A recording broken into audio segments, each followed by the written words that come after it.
Hello दोस्तों, आज हम कंप्यूटर की सीरीज़ को आगे बढ़ाते हुए आज जानेंगे कि नेटवर्क क्या होता है। तो नेटवर्क एक तरीके का जुड़ा हुआ कंप्यूटर का ऐसा समावेश है जिससे हम डेटा का आदान-प्रदान आसानी से कर सकते हैं। यहाँ पर आपको समझना है कि नेटवर्क क्या होता है। तो नेटवर्क कुछ नहीं होता है जिससे हम डेटा को एक्सचेंज कर सकते हैं, मतलब जिसका हम आदान-प्रदान कर सकते हैं, वो एक तरीके का नेटवर्क कहलाता है। अब नेटवर्क को समझने के लिए यहाँ पर हम इसे 3 भागों में विभाजित कर देते हैं, टाइप्स ऑफ नेटवर्क, जिसमें पहला होता है आपका लैन, जिसे लोकल एरिया नेटवर्क कहते हैं। दूसरा होता है वैन, जिसे वाइड एरिया नेटवर्क कहते हैं, और तीसरा होता है मैन, जिसे मेट्रोपॉलिटन एरिया नेटवर्क कहते हैं। अब जैसे हम बात करें लैन, लैन का फुल फॉर्म है आपका लोकल एरिया नेटवर्क। यहाँ आपको याद रखना है कि जो लोकल एरिया नेटवर्क है, ये काफ़ी छोटे क्षेत्र के लिए विकसित किया जाता है, काफ़ी छोटे भौगोलिक क्षेत्र में इसका उपयोग होता है और इसका एक रेंज भी होता है कि ये इतने से इतने के बीच काम करेगा। तो इसका रेंज का वैल्यू होता है 0 से 1 किलोमीटर के मध्य। तीसरी बात ये है कि ये नॉर्मल जो लैन है लोकल एरिया नेटवर्क, या तो ये किसी बिल्डिंग बिल्डिंग के लिए बिल्डिंग तक ही ये सीमित रहता है और इसमें डाटा कम्युनिकेशन की गति काफ़ी तेज़ होती है। जैसे हम बात करें घर में यूज़ होने वाला जो होम वाईफ़ाई नेटवर्क होता है, वो लैन एरिया नेटवर्क के ही अंतर्गत आता है। अब यहाँ पर हमको ये समझना है कि लैन के प्रकार क्या होते हैं। तो लैन जो होते हैं 4 तरीके के होते हैं, जैसे आपका पैन, कैन, वेलैन और वीपीएन। तो यहाँ पर आपका पैन, कैन, वेलैन और आपका वीपीएन, ये 4 तरीके के लैन के टाइप्स होते हैं। अब हम एक-एक करके जानते हैं कि ये चारों होते क्या हैं। मैं बात करूँ पहले के बारे में, पैन, जिसका फुल फॉर्म है आपका पर्सनल एरिया नेटवर्क। यह एक छोटा नेटवर्क होता है। जो पैन होता है पर्सनल एरिया नेटवर्क, यह एक छोटा नेटवर्क होता है जिसका जो रेंज होता है 10 मीटर तक होता है और ये कमरे तक ही सीमित होता है। मतलब ये पैन को अगर आपको यूज़ करना है तो ये कमरे में ही यूज़ किया जाता है, क्योंकि इसकी जो रेंज होती है, इसकी जो क्षमता होती है, वो सिर्फ 10 मीटर तक ही होती है। और ये एक तरीके का प्राइवेट नेटवर्क होता है। ये एक तरीके का प्राइवेट, मतलब आप पर्सनली इसको यूज़ कर सकते हैं। जैसे एग्जांपल में बात करूँ तो ये ब्लूटूथ के अंतर्गत आ जाता है। दूसरा होता है कैन, कैंपस एरिया नेटवर्क। जब 2 या 2 से अधिक भवनों के कंप्यूटर को आपस में कनेक्ट किया जाता है, मतलब अगर मान लीजिए आजू-बाजू 2 बिल्डिंग है और जब दोनों दोनों के कंप्यूटर को आपस में कनेक्ट कर दिया जाए तो उसे कैंपस एरिया नेटवर्क कहा जाता है। जैसे आपका एग्जांपल में हो जाता है वाईफाई। देखिएगा जैसे कॉलेज वॉलेज स्कूल हो गए तो वहाँ पर ज़्यादातर जिसका यूज़ किया जाता है वो वाईफाई होता है, जिसको हम लोग जो वाईफाई जो यूज़ किया जाता है वो कैन के अंदर होता है, कैंपस एरिया नेटवर्क। और कैंपस एरिया नेटवर्क है वो लैन के अंतर्गत आता है।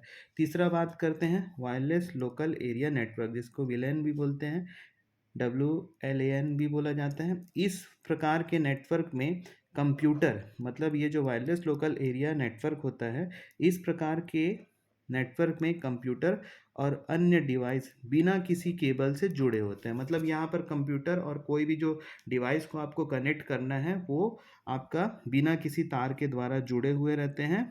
और इस नेटवर्क में जिसका सबसे ज़्यादा यूज़ किया जाता है वो होता है इंटरफेरेंस कार्ड। मतलब ये पूरा जो वायरलेस लोकल एरिया होता है, लोकल एरिया नेटवर्क होता है, वो इंटरफेरेंस कार्ड के द्वारा ही उपयोग में लाया जाता है। अब बात करते हैं VPN, virtual private network. Data की गोपनीयता को बनाए रखने के लिए, मतलब जैसे जो डेटा एक्सचेंज आप करते हैं प्रोग्राम में, जो भी फाइल होता है उसको गुप्त रखने के लिए जिसका उपयोग करते हैं वो आपका वीपीएन होता है, वर्चुअल प्राइवेट नेटवर्क होता है। इसमें डाटा को इनक्रिप्टेड रूप में भेजने के लिए प्राइवेट नेटवर्क का उपयोग किया जाता है। मतलब इसको डाटा को जब अगर आपको एक्सचेंज करना है तो इसको अगर मान लो एक जगह से दूसरे जगह भेजना है तो इसका उपयोग किया जाता है। और ये हमेशा याद रखिएगा कि ये सिक्योरिटी के साथ इसका उपयोग किया जाता है। अब बात करते हैं वैन, वाइड एरिया नेटवर्क क्या होता है। जैसे नाम से ही समझ आ गया, वाइड, वाइड का मतलब होता है काफ़ी बड़ा। तो विश्व का सबसे बड़ा नेटवर्क है ये जो आपका वैन जो है, ये विश्व का सबसे बड़ा नेटवर्क है जो पूरे विश्व में फैला हुआ है। वैन का क्षेत्र निश्चित नहीं होता क्योंकि नाम से ही समझ आ रहा है। इस नेटवर्क का जो रेंज होता है वो 100 किलोमीटर से अधिक होता है और इसमें जो डेटा ट्रांसमिशन स्पीड जो होता है अन्य नेटवर्क की तुलना में कम होती है, क्योंकि इसका क्षेत्र क्या होता है, रेंज बड़ा होने के कारण जो इसकी स्पीड क्षमता होती है वो आपका कम होती है। अब बात करता हूँ मैं और जो वैन के अंतर्गत जो आता है इंटरनेट जो है वो वैन नेटवर्क का सबसे अच्छा उदाहरण है। आपको प्रश्न में पूछ सकता है इंटरनेट किसके अंतर्गत आता है? तो इंटरनेट याद रखिएगा वैन नेटवर्क के अंतर्गत आता है। तीसरा बात करता हूँ मैं मैन मेट्रोपॉलिटन एरिया नेटवर्क या 2 या 2 से अधिक लैन को देखिए 2 और 2 से अधिक लैन को जब आपस में हम जोड़ते हैं तो वो आपका मैन नेटवर्क के अंतर्गत आता है, मेट्रोपॉलिटन एरिया नेटवर्क के अंतर्गत आता है। इसका जो रेंज होता है वो आपका 0 से 100 किलोमीटर के बीच होता है।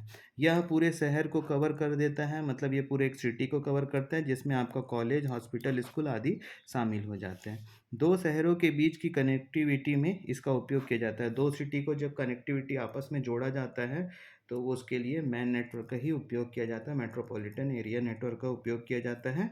और इसमें डाटा ट्रांसफ़र की स्पीड 10 से 100 एमबीपीएस तक हो सकती है। मतलब इसमें जो डाटा आप एक्सचेंज करेंगे और उसकी जो स्पीड होगी वो 10 से 100 एमबीपीएस तक हो सकती है। और यहाँ पर एमबीपीएस का फुल फॉर्म है आपका मेगाबाइट पर सेकंड। तो आशा करता हूँ आपको ये वीडियो मेरा पसंद आया होगा।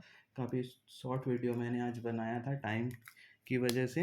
और अगले क्लास में शाम तक या दिन तक मैं मैथ्स का जो नंबर सिस्टम का जो टाइप सीरीज़ है वो कंटिन्यू आपको टाइप को मैं आगे बढ़ाऊंगा। और रात तक आपके साइंस के वीडियो, मतलब कोई भी एक टॉपिक लेके उसका वीडियो बना के मैं इसमें अपलोड कर दूंगा।